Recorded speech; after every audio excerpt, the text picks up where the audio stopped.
Hey there everybody, welcome back to my channel. I'm Caitlin, your geeky girlfriend, and in tonight's video I've got another Bookie Babe book review for you guys. I've been really cranking these out. I've been reading a lot, which is great. It's great for me, it's a great self-care activity, and it's something that I've always loved, and I kind of got away from it from a few years, and that's why I really started these reading challenges again, is so that way I could rediscover my love of reading and knock some books off of my TBR pile. So that's what we're going to do in tonight's video. Before we get into it, make sure you hit that red button and subscribe to my channel, and you can hit that bell and get notified about all my latest videos. And at this rate, I'm posting new content about every single week. I'm posting 1 to 2 videos a week, and yeah, so make sure that you check it out, sign up for the notifications, and without further ado, let's get into tonight's video. Tonight's video marks the 10th book on my 15-book reading challenge for 2023, and that book is The 7 Husbands of Evelyn Hugo. Now, I mentioned in my last video that I actually joined a book club, and this was our first book that was chosen, so I did purchase it on Amazon, and there are actually some book club questions in the back of the book, which we used some of those. We got some more off of Pinterest, and so I'm gonna do the review for you guys. This book was not what I was expecting. There's definitely a lot more drama and suspense than what I was expecting. When I first opened it up, I was drawn in because, like, the first chapter really gives me a Devil Wears Prada sort of a vibe, told from the perspective of a reporter, a journalist, excuse me, and she is tasked with interviewing this, Hollywood mogul, fashion icon, kind of red carpet icon. It's set in the 60s, so prime Hollywood glamour time, and Evelyn recounts her upbringing and her journey through Hollywood through the tales of the book. But right away I was given a Devil Wears Prada sort of vibe. The focus in the beginning is on the fashion. That's what the journalist thinks that she's going to do, is like an expose about an auction that's happening. But in reality, Evelyn has tracked her down and has sought out Monique to write this expose. I won't tell you what the contents lead to. I'll leave that for the contents of the book, but that Monique is kind of brought in under false pretenses, and then grows to have this kind of love-hate relationship with Evelyn. Now, Evelyn herself is very bold. She's very brash. If you've read Verity by Colleen Hoover, she kind of has the same kind of tenacity and just kind of not afraid to go after what she wants, similar to Verity does.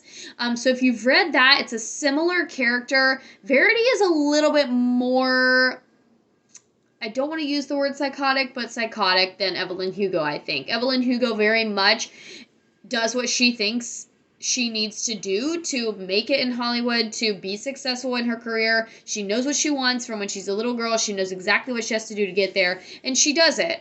Some people think what she does is too much. Some people don't think it's enough. Some people think she's too much as a person, and I can relate to that. So as a character, I think Evelyn is, in a way, relatable, and that she's bold, she goes after what she wants, and she's unabashedly herself through the entire novel. She doesn't apologize for anything, and she just kind of is like, this is what I had to do for me and my family, and I'm not ashamed of it.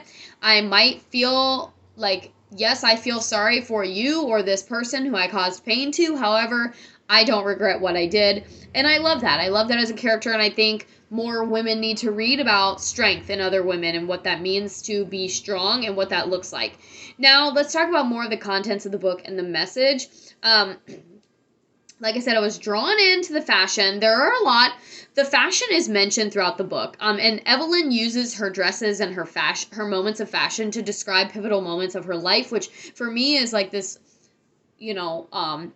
ongoing metaphor. If you really think about it, there were different points, and different outfits really stand out to her based on what was happening in her life, and she resonates moments of her life to whatever outfit she was wearing. So her Oscar, this Oscar, this award show, this night, this marriage, this, that, and so on that perspective, I like that. I like, because I have a similar personality. Like, I can recall different outfits and I remember different events based on what I was wearing. And so Evelyn and I do have that in common. Now, in terms of the readability of this book, the chapters are like 1 to 3 pages long. Everything, each husband has a different header and a different descriptor. And it's told as a timeline. Everything is told as a flashback in a chronological order. So it starts in the present day, and then Evelyn recounts what she experienced in chronological order for Monique. So it's very easy to follow. It does jump back and forth between the past and the present, but it's very easy and very cohesive. And there is a big surprise twist at the end, which I will not reveal because it was unexpected to me. And my book club did a really good job of not spoiling the ending because I actually had not finished the book before we met.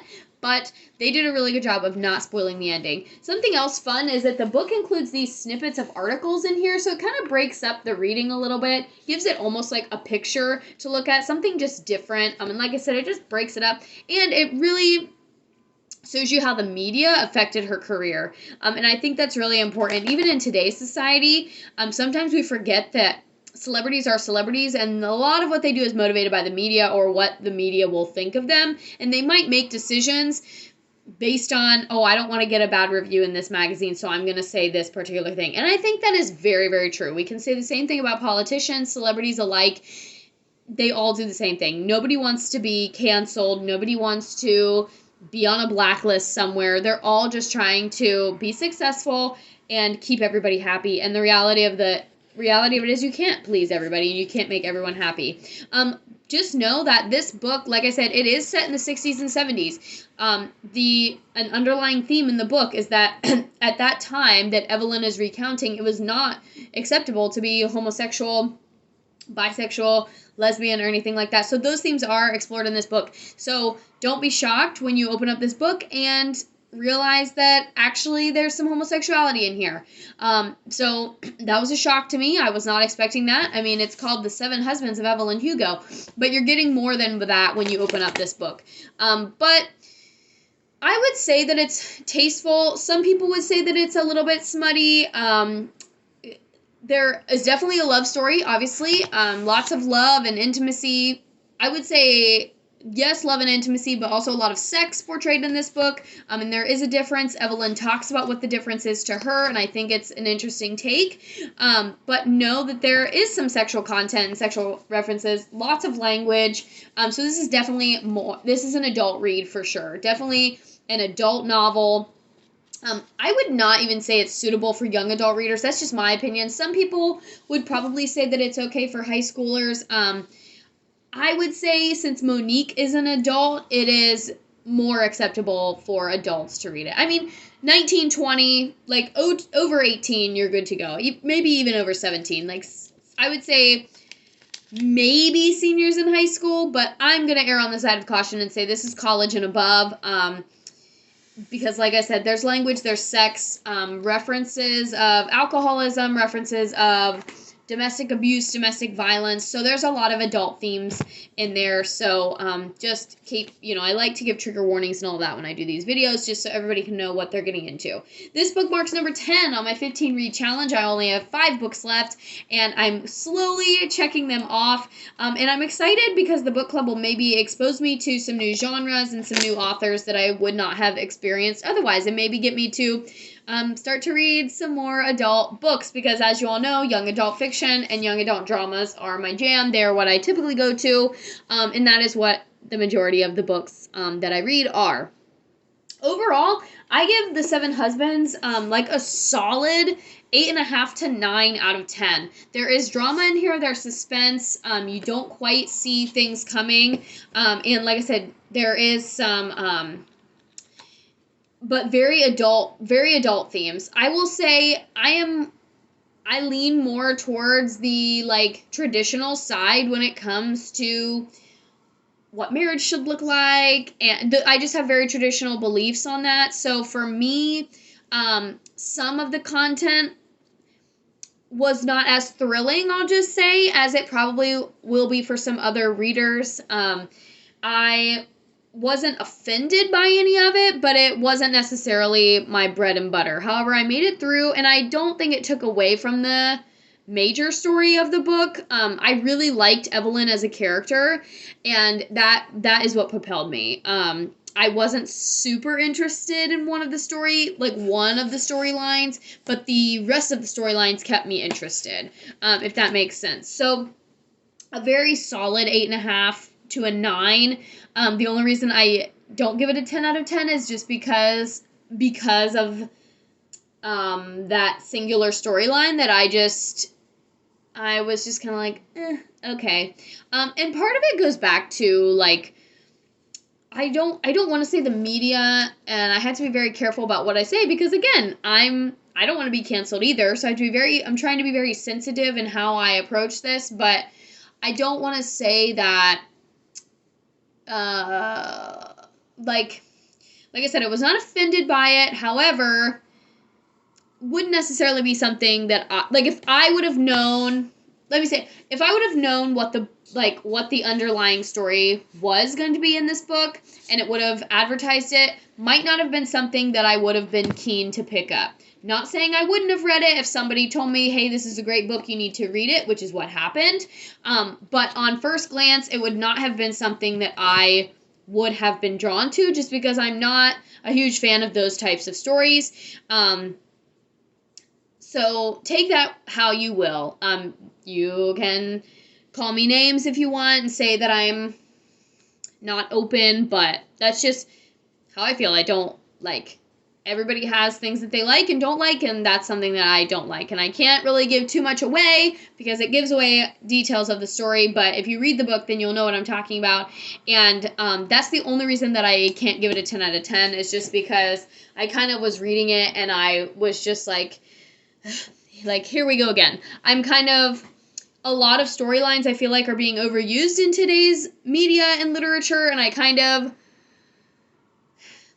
it gets to the point where it's a little bit in your face, and I don't love that every single book that I pick up, or every single movie that I watch, or every single this, that, and the other thing involves this particular storyline. So that's the only reason that I don't give it a 10 out of 10. However, like I've said, it is a great book. I was very enthralled. I read it really quickly. I read it in about 3.5 days, which is what everybody in the book club, that was a consensus across. Once we picked it up, we couldn't put it down. So regardless of how you feel about any of the storylines or any of the themes, it is a very well-written book. It is a very, the author does a great job at telling the story, keeping the story organized, keeping it very sensitive, non-offensive, and making it something that you want to keep reading. At no point did I be like, I don't want to finish this. I wanted to see what happened next. I wanted to see where it was going to go. And I did pick up on a couple of ending spoilers early on. Like, for example, one of the major events that happens at the climax of the story, I kind of suspected that was going to happen. Like, the big reveal, I had about half of it figured out before the big reveal. Like, I picked it up on it very quickly. So the author gave a lot of clues, a lot of hints in her writing and in the language of the book that kind of, if you read a lot, made it where you could make a solid prediction. I'll say that. So it's very well written. Like I said, an interesting storyline overall. I love the Hollywood glamour. I love the classic Hollywood thing. Love the movie star thing. And apparently, if you are interested, this is apparently loosely based on Elizabeth Taylor. And so that might be that might entice some of you to read this novel.